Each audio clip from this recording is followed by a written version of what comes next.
Hi, and thank you for watching Forward, Mississippi State University's television show exclusively for the College of Education. Today we are talking with Dr. Mark Fincher, Associate Professor for Community College Education at MSU Meridian. Hi. Hello. Thank you for being on the show. Thank you. It's good to be here. Wonderful. So tell me a little bit about yourself.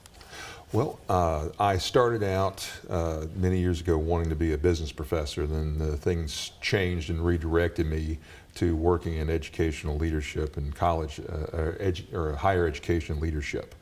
I've got a background working as a campus administrator and also as a community college dean. And in recent years, I've been doing research on higher education finance and helping people develop their career skills so they could be educational leaders at colleges and universities. Good. And you were recently named to the Council for the Study of Community Colleges, correct? Yes, I was, yes. Can you tell me a little bit about that organization? Yes, it's the leading research organization for community college education and higher education access. And it mostly is other scholars that are studying this sort of thing, and then also looking at developing future leaders in the area. And my current role is the Vice President for Research and Publications. Okay, and so what are your responsibilities in that role? I'm trying to promote the furthering of the research agenda of professionals in this and trying to get more people involved in it.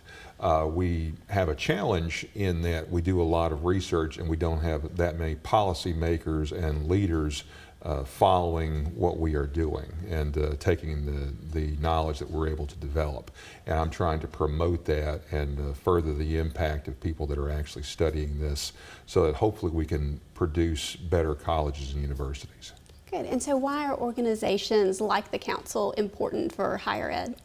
I think they're very important in that they tell the story of what is going on in higher education. We used to have an accepted idea that college education is good for the whole community and for the country, and that has started to move away somewhat. We've started to think that by providing educational access, that's really more of a charity that we offer prospective students rather than something that's for the greater good. And it's my hope that we can further that conversation and cause the general public to realize how valuable the college experience is and how valuable educated citizens are to the country. Good. And you are a professor over in MSU Meridian, correct? That's correct. My office is at the Meridian campus, and I'm the primary advisor for our community college education master's program. Good. So can you tell us a little bit about the campus? It is a really nice place. It's kind of an unknown treasure within Mississippi State. We have a dedicated group of faculty members, and we have the same educational background and qualifications and requirements that the rest of the university does, but our student group is a little bit different because they've chosen to attend us rather than the main campus. And there's a variety of reasons that they would make that choice. Sometimes it's family in the area wanting to live and work in the central Mississippi area, or connections with jobs and other things like that make it better for them to study there. We are hoping as a campus to really become the center for dispersed education using more advanced technologies. So we've been able to do that in recent years, and that's really making an impact. Plus, we try to really serve and support the regional community colleges, and many of our students come from those institutions after they've gotten an associate degree.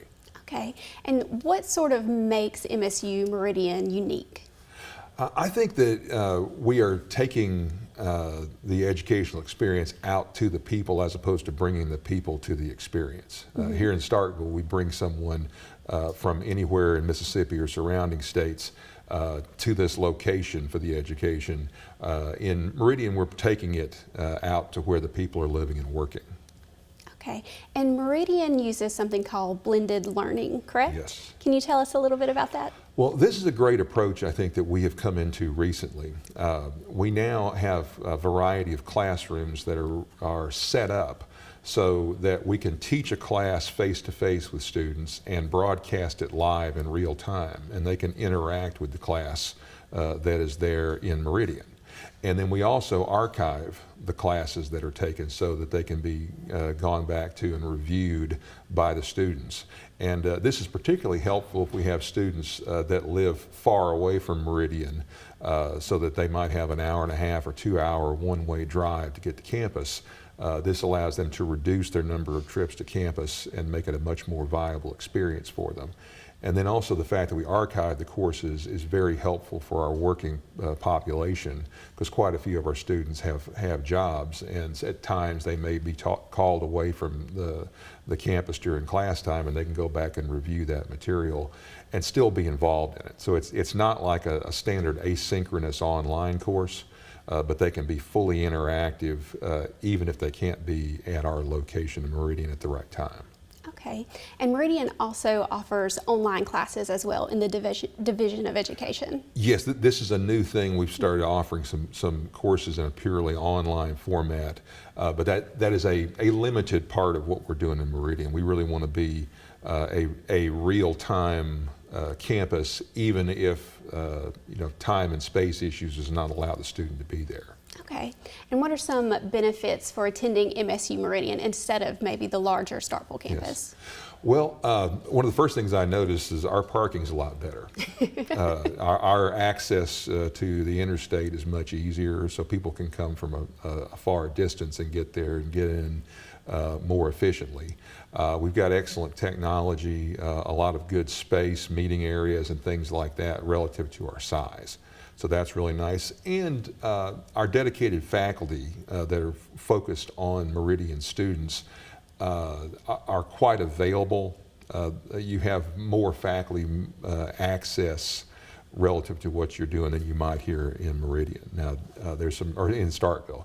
There's some great things about being here at Starkville as well, but you do get a kind of a high-touch environment. Okay, and can you talk a little bit more specifically about the Division of Education over there? Yes. Well, we offer a number of things. We have a K-12 teacher route, so people can get a bachelor's degree in that. We have an alternative certification program for them, and a master's of education that helps further people being K-12 teachers.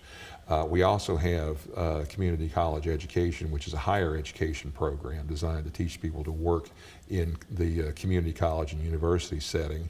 And then we also have a superintendency program as well as a program in counselor education, and also one in kinesiology. So those are the things that the College of Education does in Meridian that are growing and being very successful. There's a high need for these programs down in that area, and I think we provide a valuable service that way. Wonderful. And what about your department? My program that I'm working with specifically in Meridian is the Community College Education Master's degree, or it's part of the Masters of Arts in Teaching designation. And in it, we have a setup where people can attend an entire master's degree from 4 o'clock in the afternoon or later. So it's designed for people that have full-time jobs.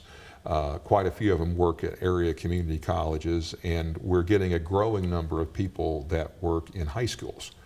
And this is an exciting opportunity both for them and for us, because some of higher education is moving down into the high schools through dual credit programming. Mm-hmm. The clear demarcation line of someone graduating from high school at 18 and then going to college the next fall has gotten much more blurred. And there are some high schools that are actually offering college courses on campus. And to do that, you need people that are credentialed to be both a K-12 teacher and to be a college and university professor. And our program allows people to be able to do that. So it's sort of creating a super teacher type person, in addition to our standard mission of educating people to be able to work at community college and be full-time faculty members there. Good. And what sort of initiatives is the Division of Education working on currently? We're currently moving towards trying to take many more of our courses and use them in a blended format. so that they can be taught to a wider range, and that we can reach all the way to Hattiesburg, to Jackson, to Tuscaloosa, and geographically broaden our range. And then in my master's program, where I'm the advisor, we're really working with our partners in other parts, particularly arts and science, at the College of Arts and Sciences, to offer programming that can be more suitable to people that are in the K-12 environment that want to enhance their skills or move into college teaching. So we're offering having more summer offerings, more blended and hybrid offerings, so that it can be reaching those working professionals that are from a farther distance. Good. And tell me a little bit about the population on campus. Is it more traditional students or more non-traditional students? We are a bit more non-traditional. It's around 50-50 in the undergrads particularly. Right? It's about 60-40 traditional in the undergrads. We have more non-traditional students there than we do here in Starkville. So that's a different group. We're more female demographically there than we are here in Starkville. So we tend to have more women and more non-trad students.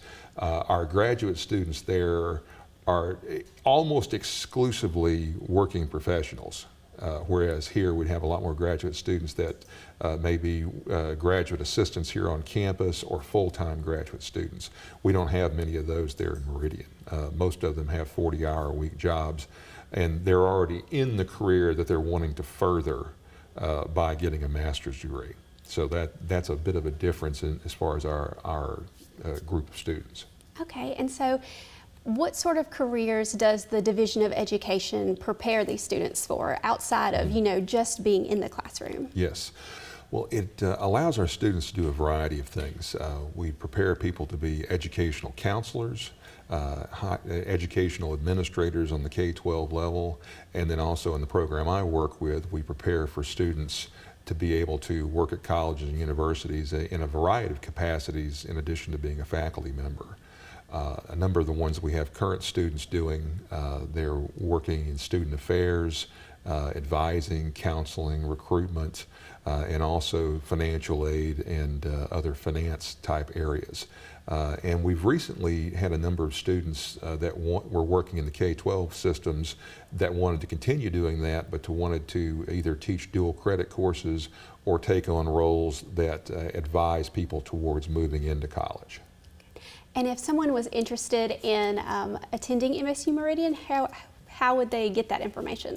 The best way is to go to the Mississippi State website, and on the front page, right around the middle, there's a button for the Meridian campus, and that will take you directly to our sub-page of the Mississippi State website. Wonderful. Well, thank you so much for coming on the show today. Thank you. It's been great to be here. For more information about the College of Education, visit educ.msstate.edu.